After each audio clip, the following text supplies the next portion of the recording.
Bill, great to see you, and no better time because some mixed signals about enterprise demand out there. You've continued to lean into growth, but how important is this Q4 and the consumer spending to fuel the enterprise spending? Well, as I've been saying for a long time, John, the bottom line is this. The enterprise has shifted from on-premise to cloud. It has shifted from point solutions to platforms. And companies that have a unique position in the market with a unique platform will do extremely well in this environment. As you know, ServiceNow is the end-to-end platform for digital transformation. So it's not just what you sell, but it's also who you sell to.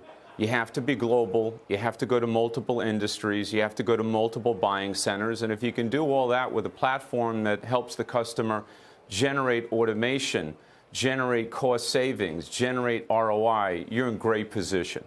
Well, how much work do you have to do with the customer now to get the sales cycle compressed enough to actually register that revenue? I was just talking to Adam Solipsky over at AWS a couple days ago. He was talking about them deploying those teams more and more to make sure the customers are exactly running what they need on exactly the right versions of the software and the platform to operate efficiently. Is that the name of the game now?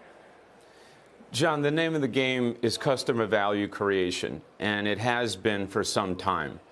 We pivoted our company in the second quarter of this year to get 22,000 people moving in one direction to help the customer make money or help the customer save money.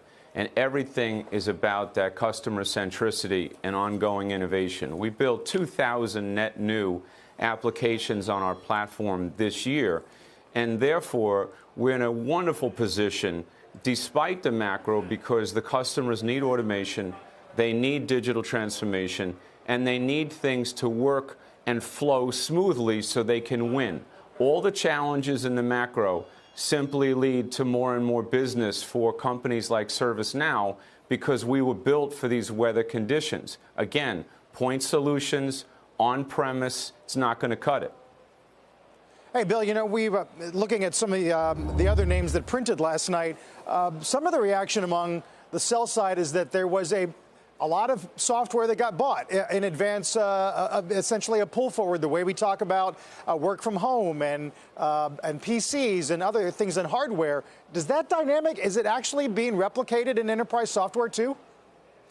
Well, Carl, what I see right now in enterprise software, it's really all about the customers and the challenges they're facing. You know, the macro that they're staring into, to John's question on the consumer, the customer has to serve their customer in new and so much more innovative ways than they used to have to serve the customer. So the edge of the enterprise, where enterprise service management for the customer is front and center, is one big thing.